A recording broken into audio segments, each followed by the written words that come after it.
लोकसभा चुनाव की आहट आ चुकी है और कुछ ही दिनों में अधिसूचना जारी होने की संभावना है। राजनीतिक पार्टियों का सफर बहुत तेजी से आरंभ हो चुका है। हमारे बीच में आज जन अधिकार पार्टी के राष्ट्रीय अध्यक्ष श्री बाबू सिंह कुशवाहा जी हैं।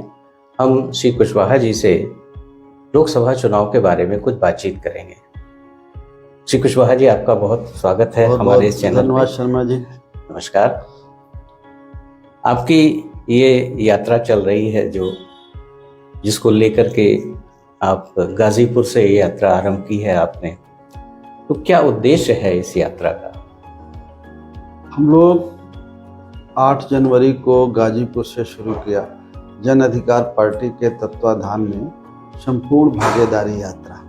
इस यात्रा का मकसद है, अगर उसको लोग नहीं समझेंगे तो बहुत सारे लोग उसको कह देते हैं कि भाई ये जातिवादी है, लेकिन उस यात्रा का किसी जाति धर्म मजहब का कोई विरोध नहीं है। उसका एक ही मकसद है कि हमारे देश में जाति जनगणना हो और जाति जनगणना के बाद जिस समाज की जितनी आबादी हो उस आबादी के हिसाब से उसे हर क्षेत्र में हिस्सेदारी हो, चाहे वो सरकारी नौकरियां हो, प्राइवेट सेक्टर की हो, जल जंगल जमीन हो, व्यवसाय हो। हमारे देश का संविधान 26 जनवरी 1950 को लागू और 1950 से ही संविधान हमें इस देश के सभी लोगों को समानता का हर क्षेत्र में अधिकार देता है। समानता का मतलब खाली जाति से नहीं है, हर क्षेत्र में समानता, व्यापार में समानता का अवसर, रोजगार में समानता का अवसर, नौकरियों में समानता का अवसर, इस देश के जितने विकास का पैसा आता है उसमें समानता, और जो इस देश की जो भी संपत्ति है चल अचल, उसमें हर व्यक्ति को, हर समाज के लोगों को हमारा संविधान अधिकार देता है। लेकिन जो लोग जीत के गए उन लोगों ने संविधान को पूरी तरह लागू नहीं किया, जिसके कारण गरीब और गरीब होता जा रहा है, अमीर और अमीर होता जा रहा है। एक चीज मैं आपको बताऊं, जैसे एजुकेशन का स्तर है हमारे यहाँ, एक तरफ प्राइमरी स्कूल है, एक तरफ कॉन्वेंट स्कूल।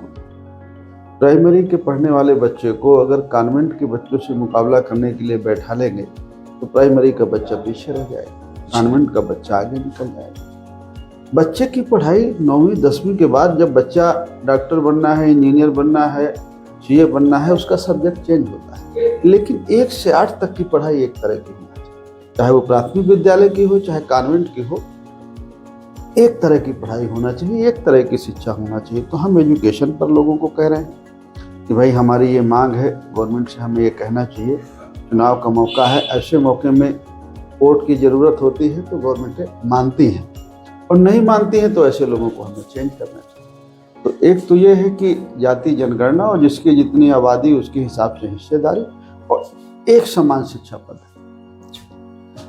आपका प्रदेश की राजनीति में बहुत लंबा अनुभव है, प्रदेश की जनता की नब्ज आप अच्छी तरह पढ़ चुके हैं और जानते हैं। इतने जिलों से आपकी यात्रा चली आ रही है और आगे भी जारी है। क्या महसूस किया आपने? आपकी यात्रा को कितना समर्थन मिल रहा है? देखिए, यात्रा को तो बहुत समर्थन मिल रहा है, बहुत सारे लोगों का स्नेह और सहयोग हमारे साथ है, लेकिन वो लोग उसको रिजल्ट में कितना परिवर्तित करते हैं, उस बात को समझते कितना है और लोगों तक कितना बात जा रही है। लेकिन मैं निकला हूँ 8 जनवरी से, मुझे कहीं ऐसा नहीं लगा कि हमारी बात कोई सुन नहीं रहे, हमारी बात का समर्थन नहीं लोग कर रहे। हर जगह बड़े पैमाने पर लोगों ने समर्थन किया। कल झांसी से हम आपके महोबा में घुसे, पनवाड़ी, कुलपहाड़ से पहले एक गांव कस्बा, और फिर कुलपहाड़ से निकले एक जगह, फिर आते आते अच्छी बहुत बारिश हो गई। तो तब भी हम महोबा में आपके उसमें चौराहे में गए जिसमें उनकी स्टैचू बनी हुई है। तो बारिश होने के बाद भी 50-100 लोग खड़े थे। मैंने कहा भाई अब घर जाओ। तो लोगों का अच्छा रिस्पांस है, लोगों का अच्छा सहयोग है। रिजल्ट में कितना परिवर्तन होगा ये नहीं कह सकते। तो लोकसभा चुनाव में आप किसी पार्टी से क्या गठबंधन करने जा रहे हैं? इंडी से या एनडीए से या किसी अन्य से? देखिए, इंडिया गठबंधन से अभी कोई हमारी फाइनल बातचीत नहीं है, किसी से भी हमारी कोई फाइनल बातचीत नहीं है। मेल मुलाकात है, चर्चा होती है, बातचीत होती है। अब 2-4 दिन का मामला है, 10 दिन का, इसमें कुछ होना होगा तो हो जाएगा, और नहीं तो हम तो अपना घूम टहल रहे हैं, अपना काम कर रहे हैं। कितने प्रत्याशी उतारने की आपकी योजना है देश हम में? सोचते हैं जहां हमारी अच्छी तैयारी है वहां हम लोग लड़ें पूरी ताकत के साथ, और जहां तैयारी नहीं है वो हम विधानसभा के लिए तैयारी करेंगे, लेकिन जहां तैयारी है हमारी वहां हम अच्छा चुनाव लड़ेंगे। क्या मुद्दे, क्या आप इस समय आप क्या मुद्दे लग रहे हैं आपको? मुद्दा हम लोगों से कहते हैं कि भाई, अगर बाबा साहब अम्बेडकर का लिखा हुआ संविधान अगर लागू हो जाए तो इस देश को सब लोगों को अधिकार हमारा संविधान देता है। संविधान के तहत कुछ साथी हमारे विरोध करते हैं, लेकिन वो ये भूल जाते हैं कि संविधान ही उनको राइट देता है, उनको अधिकार देता है। नहीं तो राजा होता, राजा का बेटा राजा होता, फिर राजा का बेटा राजा। जी। लेकिन संविधान ही हमें ये अधिकार देता है कि आपको भी मौका मिल सकता है, हमको भी मौका मिल सकता है, इस देश के गरीब से गरीब आदमी को मौका मिल सकता है। तो संविधान हमारे देश में पूरी तरह लागू हो। बड़ा इस समय माहौल है,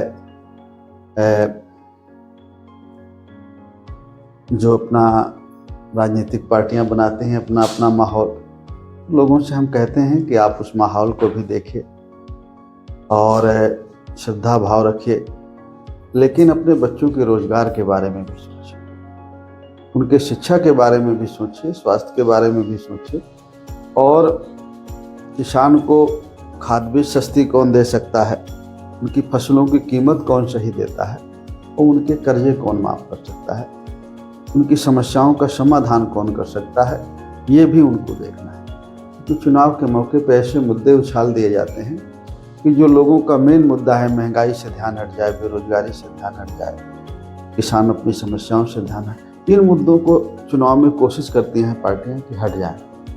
लेकिन जो मतदाता हैं उनकी ये जरूरत है कि इन मुद्दों को पकड़े रहें। जी हाँ, तो हम यही अपील करेंगे आपके माध्यम से कि इन मुद्दों के बारे में आप जागरूक होइए, सोचिए, और जो आपसे वोट मांगने आए उसके बारे में पूछिए इससे, भाई आप हमारी बेरोजगारी के बारे में क्या कर रहे हैं, हमारे बच्चों की शिक्षा के बारे में क्या कर रहे हैं। हमारा संविधान हमें फ्री शिक्षा की इजाजत देता है, किसानों की समस्या का समाधान कौन कर रहा है, बेरोजगारी कौन दूर कर रहा है, महंगाई कौन कम कर रहा है, इस बारे में हमारे सवाल रहे।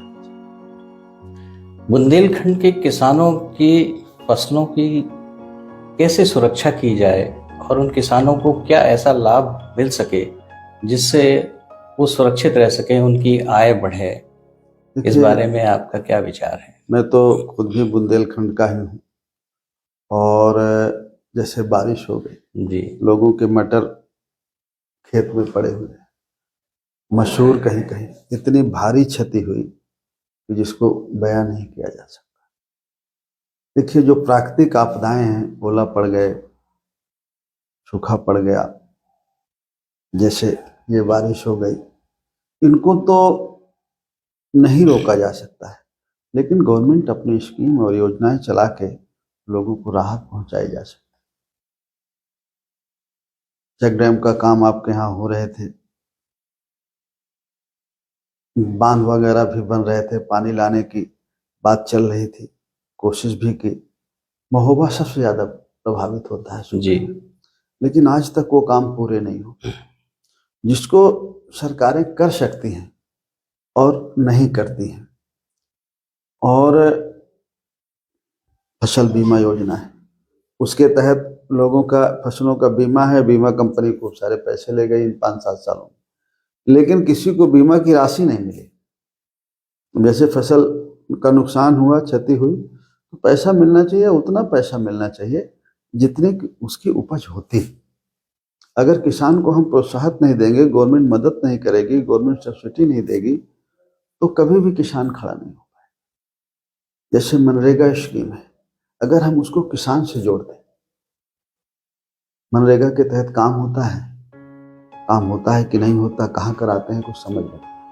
अगर मनरेगा के तहत वो काम किसान के खेत में हो जाए तो मजदूर को काम मिल जाए, किसान के खेत में काम हो जाए और किसान का खर्चा कम हो जाए। तो जैसे मनरेगा को अगर हम किसान से जोड़ें जी, तो बहुत बड़ी समस्या का समाधान, और किसान को सब्सिडी का हम प्रोविजन करें, खास करके जहाँ प्राकृतिक आपदाएं ज़्यादा आती हैं।